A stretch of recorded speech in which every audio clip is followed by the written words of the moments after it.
Something else I would like to bring to the people's attention, because we've been speaking to people from within security force circles and indeed analysing the situation ourselves, which we've been pretty good at over the years, and I think if you look back on our past record you will see that. The dissidents have went quiet compared to what they have been. Now, why does people think that is? I'll tell you why it is. Because they're working hand in hand with Sinn Fein-IRA. And the Sinn Féin know at the minute the last thing they need going off is major bombs or anybody to be shot dead. Because it would get the backs of the ordinary Protestant people up. And coming up to an election time, that's not going to do their policy any good. Because in turn, it will not help the DUP policy. And that is why we're saying this whole situation is controlled. The dissidents, there is no such thing as a dissident. They're the military wing of Sinn Féin. And they're working hand in hand with Sinn Féin.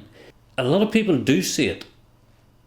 But unfortunately, within some of the political parties, they don't want to recognise the fact that the dissidents, well, they're not dissidents, they're the brothers and the sisters and the sons of Sinn Fein-IRA. They're coming at it from different directions, but it is the one agenda, and that is to achieve what they call a united Ireland. In other words, that's to drive the Protestant people out of Northern Ireland. When they talk about the British, they're talking about us. They're talking about the ordinary Protestant, and indeed a number of Catholics as well, who would count themselves British. And if Sinn Féin were to allow their companions, that they call the dissidents, to up the ante, they know the Protestant people would not sit back and accept it, that they would vote with their feet. And that is why this whole thing at the minute, this whole dissident campaign, as they talk about, is controlled. It's controlled by Martin McGuinness and Gerry Adams and his sidekicks. So don't let anybody tell you any different, that there's any difference between them, because they're not. They are the same people. They are the same rotten apple. Whenever you take the skin off it, you will find that it is rotten in the core. And the core of it is Sinn Fein-IRA and their policy of how to govern Northern Ireland. They're destroying Northern Ireland from within. And whenever they need to knock an old building down, they will get the dissidents to put an odd bomb off. But they know there's only so far they can push our people, and at the minute they've pushed them far enough. We have this event coming up in the Long Gallery in Stormont, and the interest from victims from all over the country is unbelievable. It shows you how little has actually been done for victims whenever the victims themselves have to raise the issue. Now again, we're going back into a situation here where people say that we're far better off. Well, I don't know whereabouts we're far better off, because the victims certainly are not seeing any benefit to what has happened. We've been harassed and intimidated and continually by political means. They're trying to drive us off the agenda of where we stand. Now, what the IRA has done for 30 odd years, or 40 odd years basically, of intimidation, murder, mayhem, maiming people, it has now changed to where they're using political terrorism. And unfortunately, it's not just Sinn Fein-IRA. There is elements within the DUP who are no better than the people who pulled the trigger, who actually murdered our loved ones. South Armagh, the victims in this area have reaped no benefits whatsoever. And a matter of fact, we're worse off now as far as the feeling of the people within this community goes. We've been betrayed, we've paid a very heavy sacrifice, and nobody gives a stuff. And as a matter of fact, a lot of the politicians think we should shut up and go away. Well, that's not going to happen. I can assure you now that it's not going to happen. There was a programme on last night where they talked about different things back in the early 70s. Yes, things have changed from the early 70s. But it's still a form of political terrorism. They're still trying to take our country away from us. And Sinn Fein can put on whatever uniform they want. Let it be an Armani suit or a boiler suit. It makes no difference. They are the same people. And we're sending the same message out to them, that we will not be intimidated. And just the other day when I was walking out of a shop, this boy that I know to be a Republican, he couldn't even walk past me without saying, "You effing B. Sooner or later, we'll end up getting you." And I stopped and I says, "Are you talking to me?" And he says, "I'm you effing Orange Sea." And he says, "Would I tell you something, but you didn't scare me with your Armalite and your hood on." They still think that they have the right to intimidate us. That man thought that he could stop and tell me that he's going to murder me. And there's nothing I can do about it. Well, there's everything I can do about it now.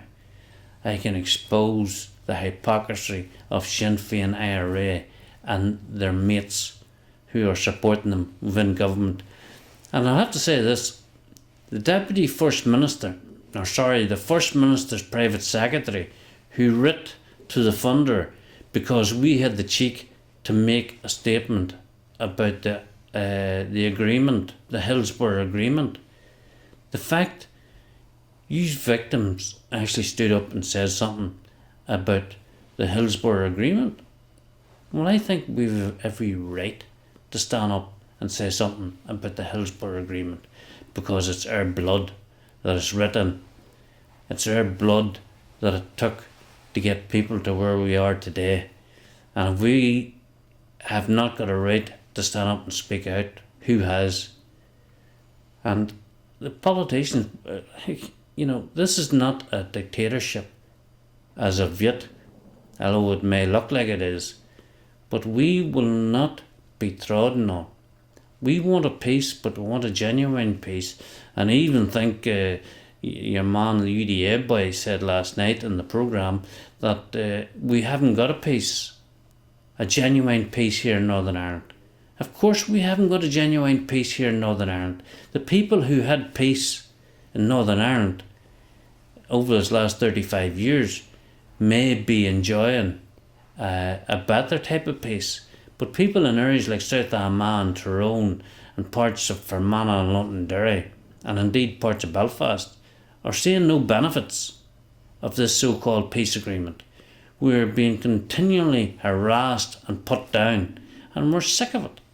We're sick to the back teeth of people trying to belittle the Protestant community, and indeed some of the Roman Catholic community are suffering the same as ourselves, because there's a lot of law-abiding people within the nationalist community. They're not all Republicans. But the other thing I want to say, we're all told that we need to move on, we need to put the past behind us, while at the same time Sinn Féin continually get in our faces and tell us that we must have a united Ireland. Well, I have something to say to them. There will be no united Ireland, no matter how many traitors we have within our community. The majority of the unionist Protestant people will not accept a united Ireland. We paid too heavy a price to stay out of a united Ireland, and even though they're not shooting at us as much as what they were, and we have government bodies who are trying to intimidate us through our funding and through all things. Let me say this. West Belfast can have all the hookery going on that is happening up there at this present time, especially when it comes to some of the funding bodies. While people are walking away with thousands of pounds, and Sinn Féin is saying to OFM, DFM, don't worry about that, we'll look after that. because that's in our community. The DUP are prepared to sit back and allow the people who've been butchered for the last 35 years be intimidated, not only by the Republicans, but also by now the funders, some of them who were Republicans and are now working in the OFM, DFM. Well, I remember St Andrews, where they all walked up the driveway to talk to us, all our politicians, and they told us that there was nothing happening and there was no deal being done because they wouldn't even take a cup of tea with these same people at the same table. Now I understand that there is two fronts and there's two faces to all when it comes to politics in Northern Ireland. I used to believe that there were certain people, their word was good enough, but not anymore. And we will not accept a nod and a wink from now on. We want to see results on the ground. We want to see the benefits to the victims on the ground, and indeed to the unionist community, the unionist and the loyalist community. What is going on is a con as far as the unionist people are concerned, but your con will not last forever.